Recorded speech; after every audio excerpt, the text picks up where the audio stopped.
Good morning, class.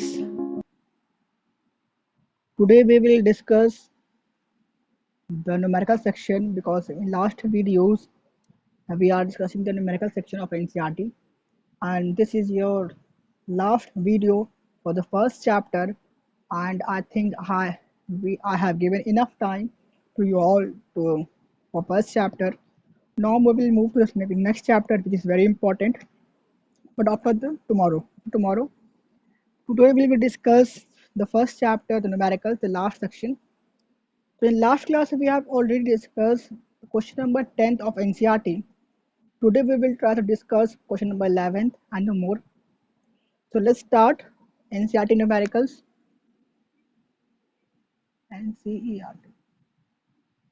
Question number 11। तो तरीका याद है, आप सबको याद रखिएगा हमेशा। मैंने 9th में भी बताया है, यहाँ भी बता देता हूँ। फॉर्मूलेस को दिमाग में रिकॉल कर लीजिए, सारे फॉर्मूलेस को। क्वेश्चन को रीड आउट करेंगे, समझेंगे और जो जो गिवन को नोट डाउन करते हैं।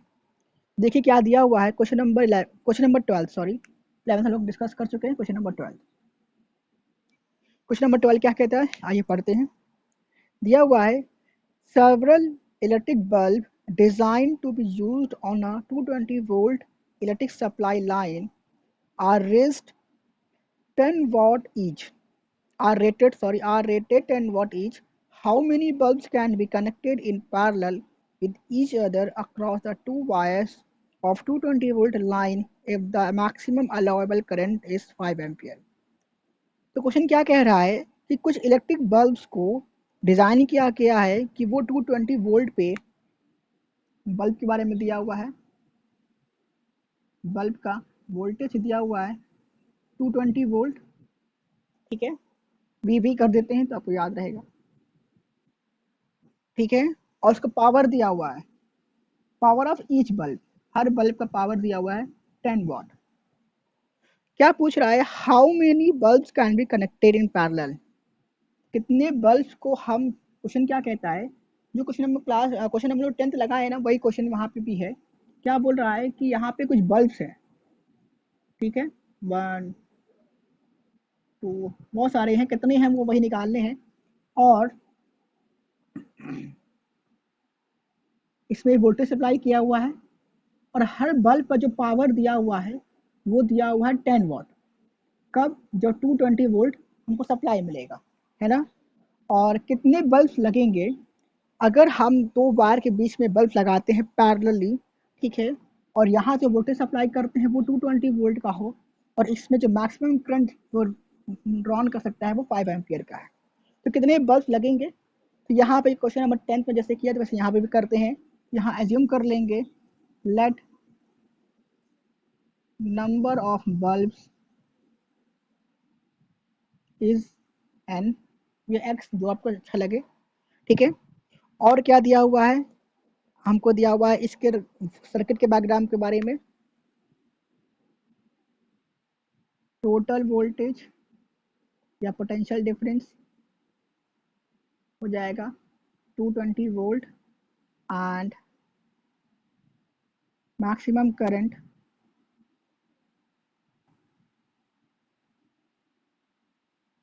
दिया हुआ है 5 एम्पियर। कॉन्सेप्ट वही है जो क्वेश्चन नंबर 10th में किया हुआ था।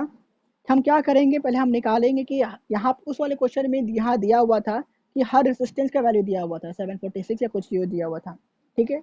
यहाँ पे हम क्या करेंगे, हर बल्ब का निकालेंगे रेजिस्टेंस। उसके बाद हम ये निकालेंगे कि इस वोल्टेज और करंट से मैक्सिमम अलाउेबल रेजिस्टेंस कितना होना चाहिए, जितना रेजिस्टेंस होगा जिसकी वजह से करंट यहाँ से यहाँ पास आउट कर सकता है। उसके बाद सारे रेजिस्टेंस को पहले जोड़ के इसको इक्वेट कर देंगे। क्वेश्चन नंबर 10 अगर आपको ध्यान से पढ़ा होगा, सॉल्व किया होगा, ये क्वेश्चन बहुत इजीली लग जाएगा। तो चलिए सॉल्व करते हैं। तो first we have to write, देखिए मैं पहले बता दूँ, मैं इसका कोई पीडीएफ प्रोवाइड नहीं करूँगा, आपको इसको देख के इसको नोट डाउन करना पड़ेगा, ठीक है। तो शुरुआत करते हैं। Resistance of the bulb, resistance of the bulb is, तो देखिए यहाँ बात पावर की क्या हुआ है, मैंने पहले ही कहा था क्या निकालना, रेसिस्टेंस निकालना है। तो हमको दिमाग में होना चाहिए कि पावर रेसिस्टेंस और वोल्टेज में क्या रिलेशन होता है। तो आपको याद हो पावर फॉर्मूला क्या होता है, power equals to V square upon R. ये फॉर्मूला होता है पावर का। पावर के 4 फॉर्मूले हमने बताए थे। पहला फॉर्मूला क्या था, power equals to V into I. Second one is I square into R. Third one is V square upon R. And the last जो पहला फॉर्मूला है, इनिशियल फॉर्मूला है, वर्क डन अपॉन टाइम। ये तो है ही, ये 4 फॉर्मूले हमारे पास है, दिमाग में होना चाहिए। तो यहाँ बात पावर की कर रहा है, तो हम कौन सा यूज़ कर सकते हैं, V दिया हुआ है, पावर दिया हुआ है, और भी हमको यहाँ से R निकालना है, तो इसका यूज़ करेंगे। क्या निकालना है, R। तो R इक्वल्स टू क्या हो जाएगा, R इक्वल्स टू हमारे पास हो जाएगा V स्क्वायर अपॉन पावर। तो V स्क्वायर की वैल्यू, V की वैल्यू क्या है, 220 वोल्ट। इसको फटाफट सॉल्व कर लीजिए, वीडियो को पॉज लंबा नहीं करेंगे। तो R निकाल लेंगे तो हो जाएगा 220 इंटू 220 अपॉन 10। सॉल्व करने कट जाएगा, तो R का हमारे पास आ जाएगा 4840। सही है, हाँ, 4840 ओम्स। यानी एक बल्ब का जो रेजिस्टेंस है वो कितना है, 4840। तो अब 4840 यहाँ पे एक रेजिस्टेंस हो गया। एक की बात हो गई, जो R1 था वहाँ वाले पे, वो कितना हो गया, 4840। अब हमको क्या निकालना है कि इसमें मैक्सिमम अलाउएबल रेजिस्टेंस कितना हो सकता है। तो मैं इसको रब कर दे रहा हूँ अपर पार्ट, ठीक है, आप इसको नोट कर चुके होंगे। तो निकालते हैं maximum resistance.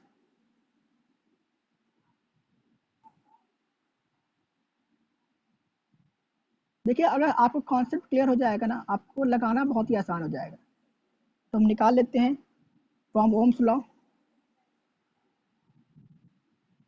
Maximum resistance from Ohm's. यहाँ लिख दीजिएगा R इक्वल्स टू क्या हो जाएगा हमारे पास, V अपॉन आई, और यहाँ ब्रैकेट में कर दीजिएगा फ्रॉम ओम्स लॉ। देखिए, ये साइड साइड में जो अभी आप प्रॉपर वे में लिखिएगा, जो हम ये सब लिखते हैं ना, ये आपका आंसर को बहुत ही ज़्यादा इफेक्टिव बनाता है। जो लिखने की प्रैक्टिस बनाइए, अगर नहीं आता तो, ठीक है। तो R V हमने निकाल लिया, 220 अपॉन 5 को सॉल्व करेंगे तो R मैक्सिमम जो आ जाएगा वो हमारा कितना हो जाएगा, 44 ओम्स। यानी जो हमारा बल्ब है उसका रेजिस्टेंस हमको पता है 4840 ओम, ठीक है। इन सारे रेजिस्टेंस को जितना भी जोड़े, 2 3 4 6, हमको इससे मतलब नहीं, वही निकालना ही हमको है। जोड़ने के बाद मैक्सिमम रेजिस्टेंस आना चाहिए 44 आना चाहिए, ठीक है। तो हम जानते हैं इस चीज़ को कि जब हम बात करते हैं पैरेलल कनेक्शन की, देखेंगे तो for parallel connection 1 upon R is equals to 1 upon R1 plus 1 upon R2 dot dot dot dot dot 1 upon Rn, ठीक है। कोई एन टर्म्स बल्ब हमको पता भी नहीं है, ठीक है। तो वो हमको दिया है 1 upon 44 is equals to n into 1 upon R1। R1 हमने कितना निकाला, 4840, वैल्यू पुट अप कर देते हैं यहीं पे। तो n इंटू 1 अपॉन 4840, तो ये R1 की वैल्यू हमारे पास थी, इसको मैंने यहाँ पुट अप कर दिया। तो सॉल्व करेंगे तो ये कि यहाँ से मैं गायब कर दे रहा हूँ, नेक्स्ट स्टेप में ये गायब हो जाएगा, तो ये इसके बराबर आ जाएगा, इधर ही कर दे रहा हूँ। n इंटू 1 अपॉन 4840 इधर जाएगा, तो n इक्वल टू क्या जाएगा, 4840 डिवाइड बाई 44, ये अप्रॉक्स कटेगा 2010 है, 110, हाँ सही है, तो जाएगा 110। यानी n इक्वल टू क्या जाएगा, 110 बल्ब्स। यहाँ लिख दीजिएगा 110 बल्ब्स। और इफेक्टिव आप चाहे तो आप कर सकते हैं, ये सिंपल तरीका है, ठीक है। तो अगर आपको इसमें दिक्कत हो रही होगी कि कैसे सर ऐसे कर दिया, तो आप प्रीवियस वीडियो में जाइए, मैं लिंक प्रोवाइड कर दिया हूँ, ठीक है। वहाँ जाके क्वेश्चन नंबर 10 को ध्यान से देखिए, तो वहाँ अगर क्वेश्चन नंबर 10 क्लियर होगा तो ये तो बहुत ही आसान तरीके से हो जाएगा। चलिए नेक्स्ट क्वेश्चन ट्राई करते हैं। क्वेश्चन नंबर 13 देख लेते हैं। टफ रहेगा तो किया जाएगा, अगर इजी रहेगा तो मैं कल समझा दूंगा। क्वेश्चन नंबर 13 क्या बोल रहा है, a hot plate of an electric oven connected to a 220 volt line has two resistance coil A and B, each of 24 ohms resistance, which may be used separately, in series or in parallel. What are the currents in the in 3 cases. क्या बोल रहा है कि एक electric oven हमारे पास है, ठीक है, और उसमें 2 रेजिस्टेंस जुड़े हुए हैं, ठीक है, और दोनों का कितना है 24 ओम रेजिस्टेंस है, कि हमारे पास 2 रेजिस्टेंस है, R1 equals to R2 equals to 24 ohms, ठीक है, और इसका नाम ए है, ए बी कर देते हैं, ए बी दिया हुआ है तो ए बी कर लेते हैं, आर ए एन आर, ये दिया हुआ है। तो इनको पहले जोड़ा गया अलग अलग, पहले एक रेजिस्टेंस को अलग जोड़ा गया, ठीक है, और वोल्टेज सप्लाई दिया हुआ है कुछ इसमें, हाँ वोल्टेज दिया हुआ है, यहाँ पे जो वोल्टेज लगाएंगे 220 220, पहला कंडीशन में ऐसे जुड़ा हुआ है, जब बोला सेपरेटली, ठीक है, सेकंड कंडीशन बोला है सीरीज में, यानी जब इसको ऐसे जोड़ देंगे, ये ए है, ये बी है,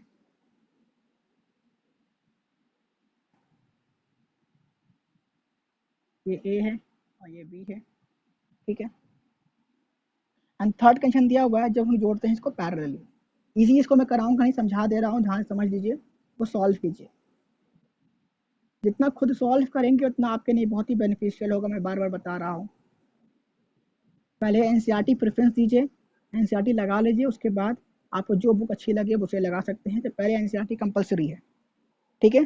3 कंडीशन दिया हुआ है, तीनों हमको क्या निकालना है, आई, यहाँ पे भी, यहाँ पे भी, ये हमारी I1 है, ये I2 को मैं समझा दे रहा हूँ, और ये I3 है।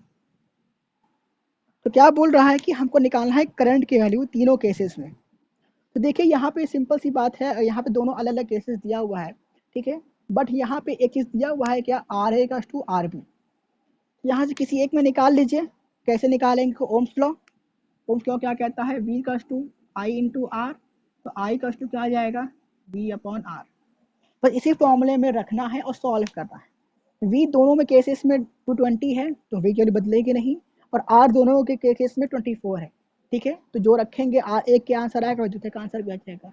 हाँ, अगर आप एग्जाम्स में, बोर्ड एग्जाम्स में या किसी भी एग्जाम्स में अगर यहाँ पे अलग अलग देते 24 की जगह 24 एक 25 कर देता, तब अब यहाँ पे दोनों के लिए निकालते, बट यहाँ पे सब कुछ सेम है, तो हम क्या कर देंगे, यहाँ केवल रख देंगे 220 वोल्ट, और आर हमारा 20 क्या रख देंगे 24, सॉल्व कर देंगे, जो हमारा आंसर अप्रॉक्स 9.17 एम्पियर आ जाएगा पहले वाले केसेस में। इसको आप खुद सॉल्व करेंगे, मैं सिर्फ रफली बता रहा हूँ। दूसरे केसेस में क्या दिया हुआ है कि आपस में क्या है, सीरीज में है, यानी कि क्या, तो आर का क्या हो जाएगा, R A plus R B, ठीक है, इस वाले केसेस में 24 हो जाएगा, भाई ओम्स लॉ यहाँ अप्लाई करेंगे, ठीक है, ये आर अब आर को ये रखेंगे, बी के लिए 220 वोल्ट रखेंगे, इस वाले केस में यहाँ साइड हेड में लिख दे रहा हूँ क्या क्या रखना, ठीक है, यहाँ से क्या निकाल लेंगे, आई निकाल लेंगे, ठीक है, सिंपल सा लॉजिक यहाँ पे भी है, यहाँ पे भी क्या दिया हुआ है, ये दिया हुआ है कि पैरेलल है,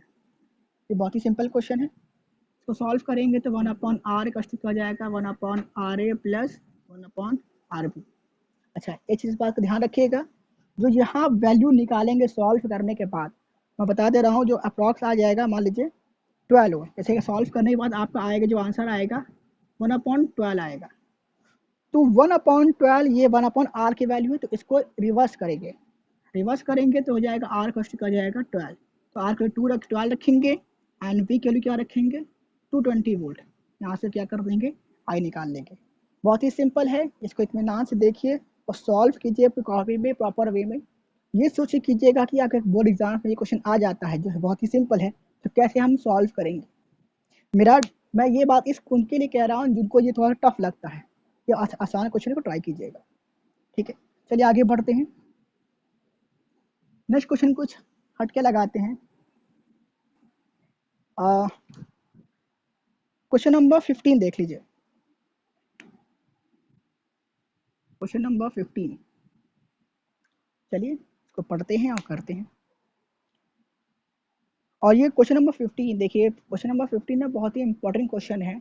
इंपॉर्टेंट मैं क्यों कह रहा हूँ, क्योंकि लास्ट ईयर तो इस बार तो आया नहीं क्योंकि पेपर एग्जाम हुआ नहीं, उसके पहले के अगर आप 4-5 साल के पेपर देखेंगे तो दो या कम से मिनिमम 2 बार से वो आया है, हाँ, ये क्वेश्चन 2 बार मिनिमम आया हुआ है बोर्ड एग्जाम्स में। तो इसको सॉल्व कर लेते हैं। तो क्या है क्वेश्चन, लिखा है 2 lamps one rated 100 watt and 220 volt and the other 60 watt at 220 volt are connected in parallel to electric main supply.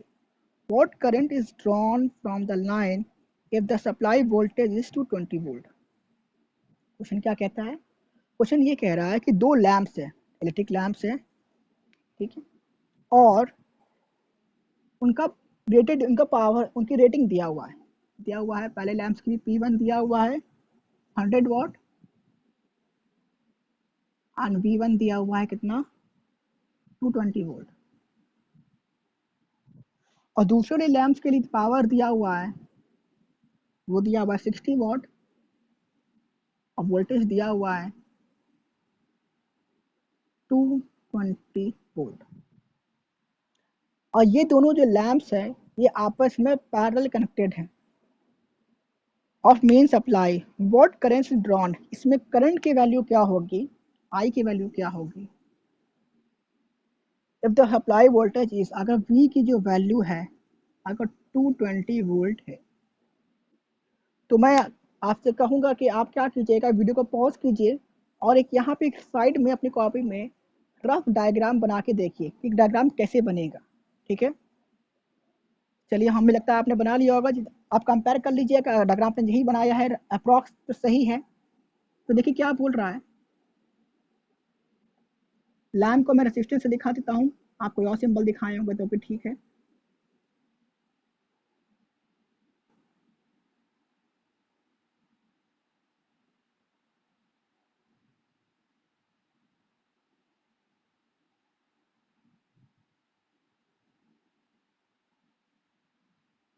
ये बोल रहा है कि यहाँ पे 220 वोल्ट हमने लाइन सप्लाई किया और यहाँ से करंट आई फ्लो कर रहा है ना, और यहाँ पे जो यहाँ पे जो लैंप है इसका पावर दिया हुआ है P1 का, वो दिया हुआ है 100 वाट, और यहाँ जो पावर दिया हुआ है ये दिया हुआ है 60 वाट, कितने वोल्टेज पे 220 वोल्ट पे। तो क्वेश्चन ये पूछ रहा है कि अगर इन दोनों लैंप्स को पैरेलल जोड़ते हैं, जैसे मैं दिखा रहा हूँ, तो यहाँ पे कितना हम इसमें से करंट फ्लो करेगा।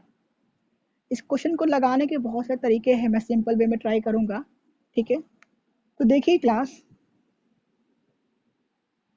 हम जानते हैं क्या, अगर सीरीज पैरेलल का कॉन्सेप्ट आपको याद हो, कि we know that very well that in parallel connection the current is different in across two resistance, current दोनों जगह पे क्या हो जाएगा, अलग अलग हो जाएगा, बट द वोल्टेज क्या हो जाएगा, सेम हो जाएगा।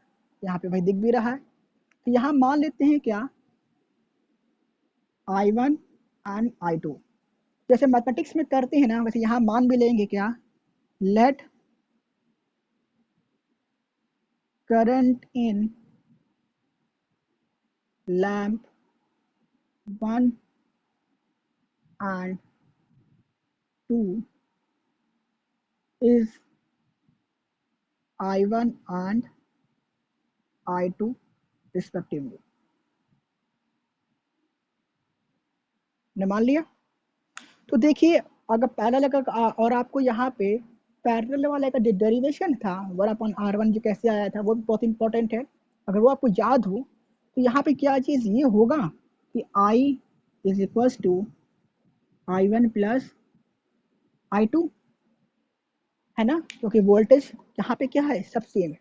तो I equal to I1 plus I2, तो यहाँ से अगर हम I1 निकाल ले, यहाँ से I2 निकाल ले, फिर दोनों को ऐड कर देंगे तो क्या हमारा निकल जाएगा, करंट निकल जाएगा, है ना कॉन्सेप्ट। पावर का फॉर्मूला हमारे पास दिया हुआ है, देखिए हमको V दिया हुआ है, P दिया हुआ है, I निकाल सकते हैं, बात क्लियर है ना। तो ये तरीका हुआ, मैं दोनों तरीके बता दे रहा हूँ, ठीक है। एक ये तरीका हुआ सिंपल वे में, यहाँ P1 दिया हुआ है, V1 दिया हुआ है, I1 निकाल लो, P2 दिया हुआ है, V2 दिया हुआ, I2 निकाल लो, और सिंपली दोनों को जोड़ दिए और I की वैल्यू हमारी निकल गई, है ना। ये की कॉन्सेप्ट हो गया।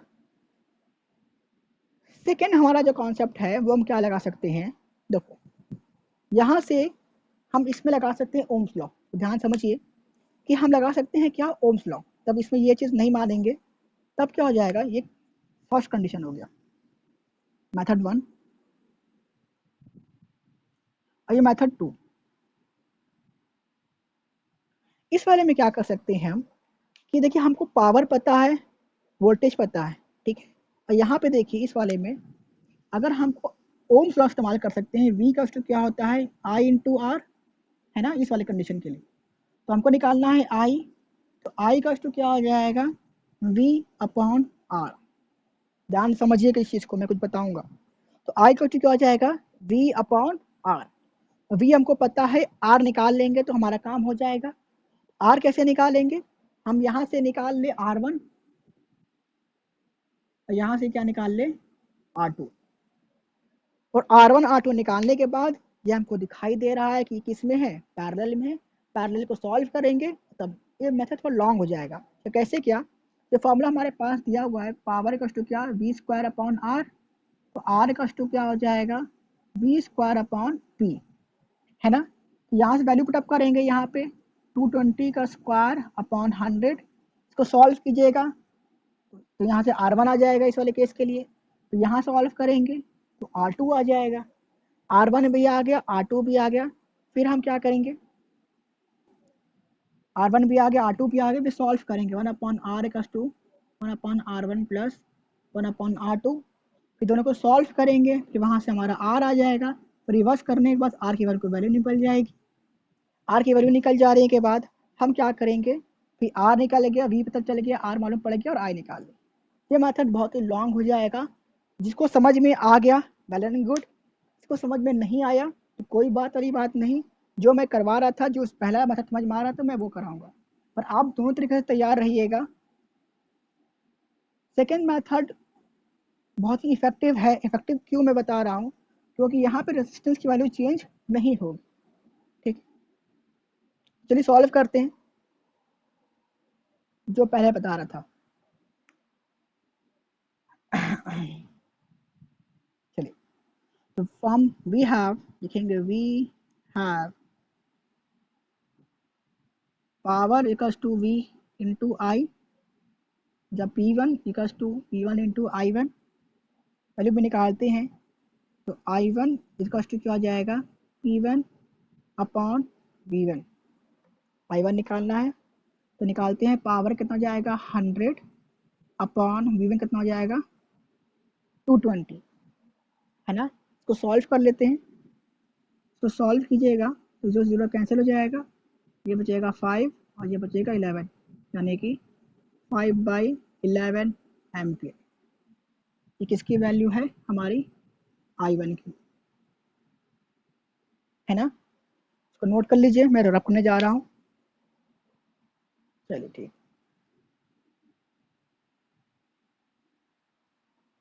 I1 हमने निकाल लिया 5/11 एम्पियर। एंड नाउ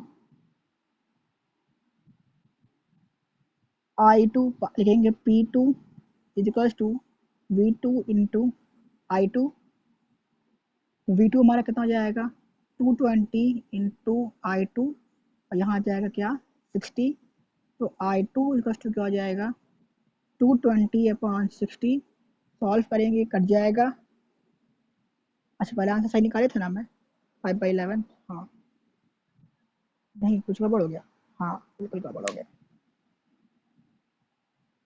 ये इधर जाएगा ना, तो I2 इक्वल्स टू क्या हो जाएगा 60 अपॉन 220, जो जीरो कैंसिल, ये बचेगा 3, ये क्या बचेगा 11, यानी कि क्या बच गया 3/11 इक्वल्स टू व्हाट I2, है ना। तो I2 हमारे पास क्या आ गया। यहाँ पे क्वेश्चन आप मान लीजिएगा ना कि क्वेश्चन हमारा फर्स्ट है, वहाँ ऊपर लेट कर लीजिएगा तो क्या जाएगा 3/11 ampere. Now putting the values,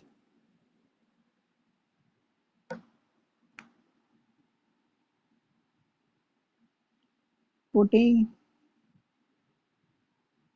the values in equation first, तो I equals to I1 plus I2, तो 5/11 प्लस 3/11, 11 एलसीएम ले लेंगे, क्या हो जाएगा 5 प्लस 3 यानी कि 8/11।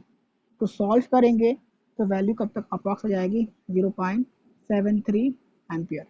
देखा 4 पॉइंट समथिंग आएगा, जब यहीं डिवाइड कर लीजिए फिर ऐड कर दीजिए या आखिरी में डिवाइड कर लीजिए, तो आई की वैल्यू हमारे पास क्या जाएगी 0.73 एम्पियर।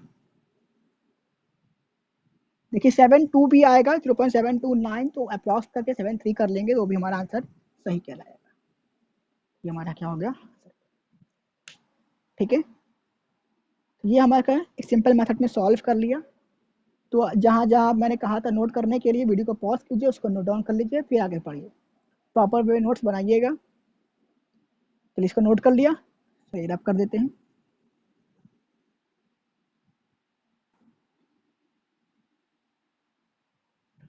क्वेश्चन नंबर 16 देख लीजिए, सिंपल है ये भी।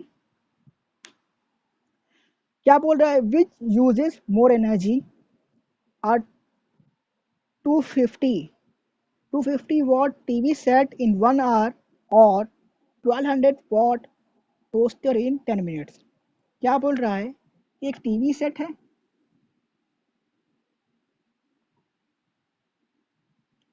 ऐसे कॉपी में लिखिएगा गिवन करके, TV set rated rating,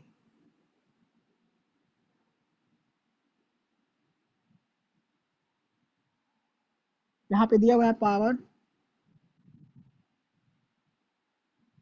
250 watt and something, time दिया हुआ है 1 hour, और यहाँ पे टोस्टर दिया हुआ है, इसका पावर दिया हुआ है 1200 watt, टाइम दिया हुआ है कितना 10 minutes। पूछ रहा है कि एक टीवी सेट है जिसका पावर 250 वॉट है, उसको किसी पर्सन ने यूज किया 1 घंटे के लिए, और वहीं पे एक टोस्टर है जिसका पावर दिया हुआ है 1200 वॉट, उसको किसी ने यूज किया 10 मिनट्स के लिए, तो किसने ज्यादा यूज किया क्या energy, we have to find out. अगर मान इसको वन मारते हैं एनर्जी, है ना। तो अगर मान इसको केस 1 मानते हैं, इसको केस 2 मानते हैं, तो ये क्या हो जाएगा, ये P1 मान लेते हैं, तो T1 मान लेते हैं, तो जाएगा एनर्जी 1, एंड ये P2 मान लेते हैं, T2 मान लेते हैं, तो जाएगा एनर्जी 2। तो E1 इज ग्रेटर और E2 इज ग्रेटर, तो मुझे फाइंड आउट करना है। तो अब देखिए एनर्जी की बात कर रहा है, तो एनर्जी का फॉर्मूला खुद दिमाग में आना चाहिए, आ जाना चाहिए। तो फॉर्मूला क्या होता है, एनर्जी वी नो डैट, लिखेंगे we know that energy is equal to power into time. Power किस में होना चाहिए, किलोवाट में, और टाइम किस में होना चाहिए, आवर में, क्योंकि एनर्जी की यूनिट क्या होती है, किलोवाट आवर, है ना। तो उसको यहीं पे चेंज कर लेते हैं, या यहीं चेंज कर लेते हैं, यहीं डायरेक्ट चेंज कर लेते हैं, बहुत तरह के बच्चे हमारे पास हैं। डिवाइड बाई 1000 करेंगे, किसमें जाएगा, किलोवाट में कन्वर्ट हो जाएगा। इसको कन्वर्ट करेंगे 1200 डिवाइड बाई 1000, कन्वर्ट हो जाएगा किलोवाट, है ना।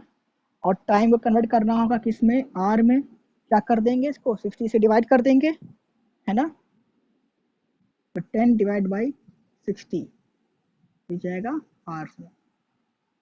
तो निकालते हैं E1, पावर हो जाएगा किसमें 250 divide by 1000 into time 1 hour दिया हुआ है।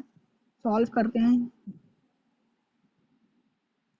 1 0 कैंसिल, 25 से काटेंगे तो 4, यानी कि 1/4, इसको करेंगे तो कितना हो जाएगा 0 पॉइंट, अच्छा मैं यही डायरेक्ट कर देता, हाँ ठीक है, 05 किलोवाट आवर, किसकी वैल्यू हो गई, E1 की वैल्यू, है ना। नाउ एंड E2 हो जाएगा क्या, P2 इंटू P2,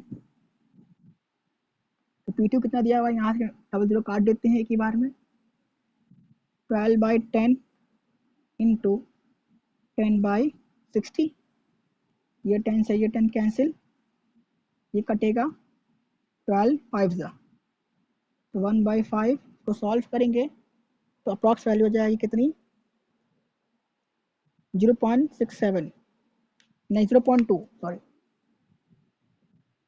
5 से कटेगा 0.2 किलोवाट आवर, ये किसकी वैल्यू आ गई, E2।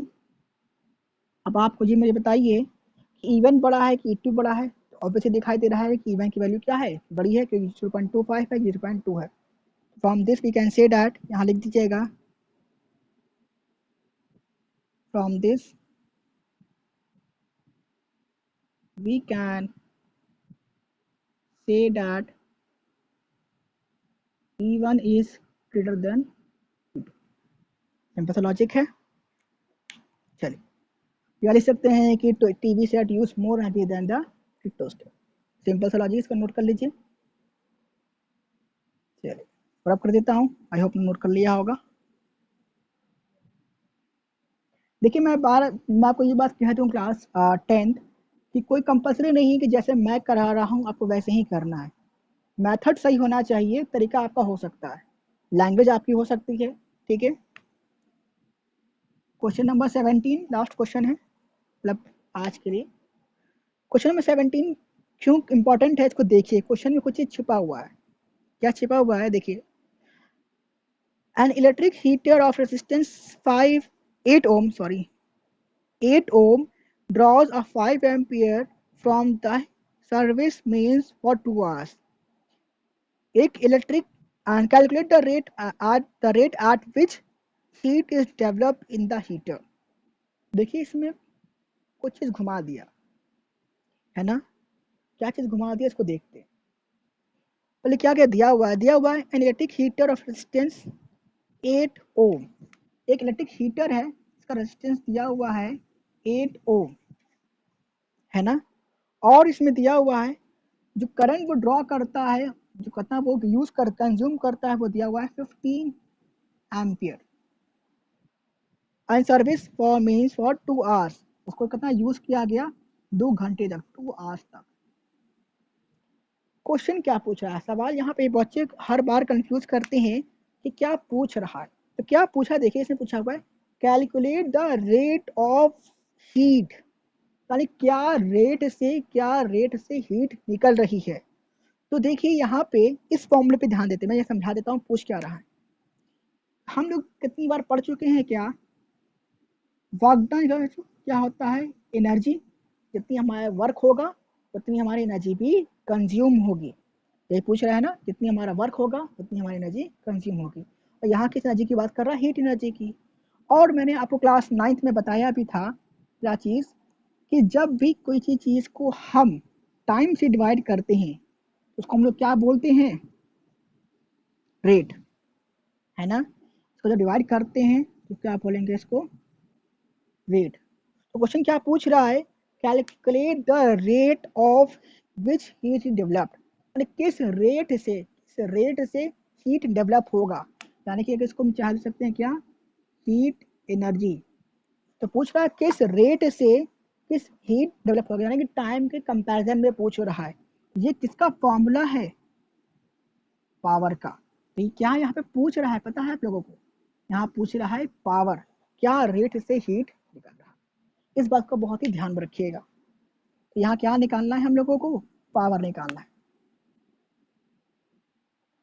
तो पावर का कोई फॉर्मूला सिंपल वे में जो हम लोग सॉल्व कर सकते हैं, बहुत सारे हैं। तो यहाँ देखिए आई दिया हुआ है, ये दिया हुआ है, सिंपल सा है, आई स्क्वायर आर टी हीट चला गया। हाँ, आई स्क्वायर आर टी बच्चे यूज करेंगे, हीट निकालेंगे आई स्क्वायर आर टी पर। आई स्क्वायर आर टी का मतलब, वहाँ टी का कोई मतलब ही नहीं है, तो यहाँ रेट पूछ रहा है। पावर इक्वल्स टू क्या है हमारे पास,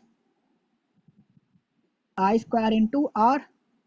आई स्क्वायर क्या है, 15 का स्क्वायर इंटू 8, सॉल्व करेंगे तो 25 हो जाएगा इंटू 8। तो पावर का जो हमारे पास क्या आ जाएगा आंसर, 1800 वॉट या जूल पर सेकेंड।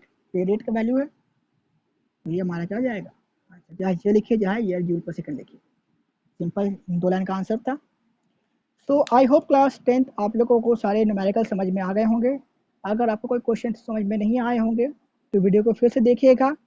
मैं प्रीवियस वीडियो का लिंक प्रोवाइड कर दूंगा नीचे, आप डिस्क्रिप्शन पे देख सकते हैं।